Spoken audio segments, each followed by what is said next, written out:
Bonjour à tous. Donc nous, on est ici avec Édifice de Voltaire.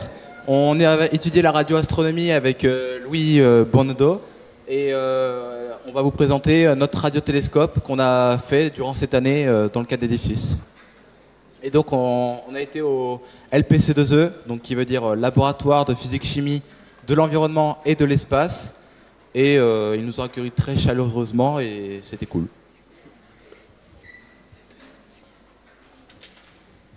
Donc, pour faire de la radioastronomie, nous avons besoin d'observer. Et pour observer, nous avons besoin de radiotélescopes comme ceci. Alors, nous avons plusieurs types de radiotélescopes. Le premier, ici, Arecibo, est un radiotélescope fixe, c'est-à-dire qu'il ne bouge pas. Il a été le plus grand radiotélescope au monde jusqu'en 2016, où il a perdu son titre parce qu'il a été remplacé par un radiotélescope chinois. Ensuite, nous avons le télescope de Nancy, ici, qui a un principe bien différent. En fait, il est construit pour avoir une partie mobile et une partie fixe. Et donc, il est unique par sa forme. Ensuite, nous avons le VLA, ici, au Nouveau-Mexique, qui est constitué de 22 antennes paraboliques de 25 mètres de diamètre et qui sont mobiles.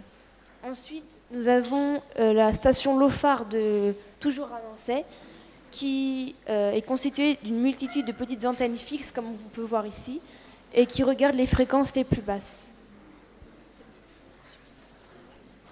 Donc ensuite, pour parler des pulsars, donc pour notre part, notre doctorant lui observait des pulsars sous forme d'ondes radio. Et pour parler des caractéristiques d'un pulsar, donc c'est une étoile à neutrons qui a pour masse 3 × 10 puissance 30 kg, donc ce qui équivaut à environ 1,4 fois la masse du Soleil. Il a pour diamètre 30 km. Et donc depuis la Terre, on voit ça comme un objet ponctuel. Donc là, on peut voir une photo du Soleil avec une observation par ultraviolet. Donc le Soleil, c'est une naine jaune qui a une masse de 2 × 10 puissance 30 kg. Il a un diamètre de 1 382 000 km. Et contrairement au pulsar, lui, il a un diamètre apparent de 0,5 degrés. Pour une observation depuis la Terre. Donc ça, c'est un schéma d'un radiotélescope amateur. Donc, il est constitué d'une parabole qui est d'origine à l'usage de la télécommunication. Ensuite, on a un SatFinder donc, qui permettra de capter le signal, qui est aussi d'origine de télécommunication. Donc dans le cas où l'on l'utilise, il sera utilisé en tant qu'amplificateur du signal. Ensuite, on a un convertisseur analogique numérique qui convertira toutes les données qui seront prises par la parabole et un ordinateur. Donc nous, sur notre radiotélescope, le convertisseur analogique numérique sera une carte Arduino qui fera aussi office d'ordinateur pour récupérer les données. Donc là, on peut voir notre radiotélescope. On a une antenne parabolique fixe, donc on ne suit pas le Soleil, c'est le Soleil qui passe devant la parabole. Ensuite, on peut voir le SatFinder relié par un câble à la parabole.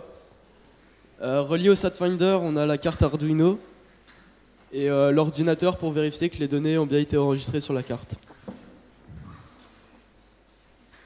Alors voici les résultats que nous avons eus de notre acquisition du transit solaire. Alors avant traitement, on peut voir les données comme sur ce tableau, avec sur la colonne de gauche le temps en secondes et sur la colonne de droite le signal en unité arbitraire qui peut varier de 0 à 256 ou à 1024 arbitrairement. Ensuite, les résultats après traitement.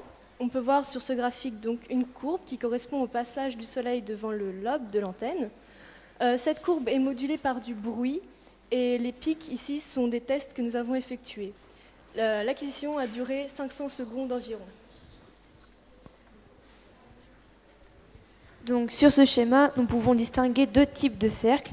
Le premier en gris, c'est le lobe de l'antenne de notre parabole. Et donc le deuxième type, ce sont les cercles jaunes et oranges qui représentent le Soleil. Donc en fait, le signal commence à Enfin, on a le signal lorsque le soleil commence à arriver dans l'antenne et il prend fin quand il repart. Donc le transit dépend de la taille de l'antenne et du soleil. Donc, sur cette diapo, on a toujours donc, le lobe de l'antenne qui est représenté en gris avec le soleil au milieu. Donc, le lobe de l'antenne équivaut à 1 degré. Donc, le soleil fait le tour de la Terre en 24 heures. Donc, en 24 heures, il parcourt 360 degrés. Donc, le diamètre du soleil plus le lobe de l'antenne équivaut à 1,5 degré. Comme on a comparé l'angle en temps, on peut comparer donc cette ligne donc, du temps, on peut la remplacer par l'angle, donc le temps angulaire. Et ensuite, on effectuera donc la soustraction donc, du diamètre du soleil plus le lobe de l'antenne. On y soustrait donc le lobe de l'antenne au total, ce qui nous donnera un angle de 0,5 degré et ce qui vérifiera ce qu'on a dit au plus avant, c'est-à-dire que le diamètre apparent du soleil est de 0,5 degré sur Terre. En conclusion, au cours de cette année édifice, nous avons construit un radiotélescope amateur, grâce auquel nous avons pu réaliser une acquisition et calculer le diamètre solaire. En faisant ça, nous avons eu de nouvelles connaissances sur la programmation d'une carte Arduino notamment, et de nouvelles connaissances en radioastronomie sur les pulsars, les astres. Cette année nous a aussi permis de connaître mieux le rôle du doctorant et du chercheur et nous a permis de visiter le laboratoire du LPC2E et pourquoi pas nous aider dans notre orientation future.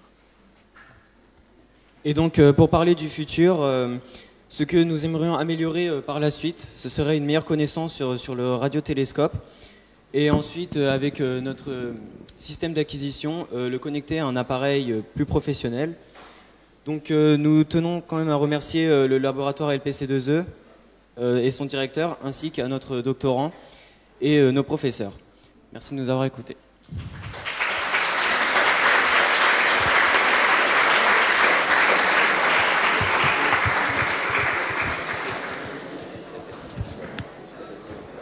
Alors là, des questions difficiles, s'il vous plaît. Ou pas obligé. Non. Ou des questions tout court. Personne n'a de questions, de remarques, envie d'observer avec un radiotélescope? Moi j'en ai une, c'est finalement à quoi ça sert de regarder avec un radiotélescope? Pourquoi pas avec un télescope normal? Parce qu'on y verrait moins avec un télescope normal qu'avec un radiotélescope. Pourquoi regarder avec un radiotélescope et non pas avec un télescope normal? Pour la simple et bonne raison que les étoiles émettent des ondes et donc il serait plus simple de regarder avec un radiotélescope qu'avec un télescope. Sinon, il y a plus de chances qu'on ne les voit pas avec un télescope normal. Je me permets de rajouter qu'effectivement, certaines étoiles émettent pas dans le visible, comme les pulsars. Et donc, les regarder dans le visible serait complètement inutile, on verrait simplement rien du tout. Et de plus, regarder les étoiles en radio nous permet d'observer un spectre beaucoup plus large et donc d'observer bien plus de phénomènes. Merci. Et sur le Soleil, par exemple, il y a ce qu'on appelle des éruptions solaires. Il y a des énormes éruptions, vous pouvez voir ça sur Internet, hein, et c'est important de pouvoir les observer en radio, comme avec d'autres outils. Bon, merci. Pas d'autres questions ?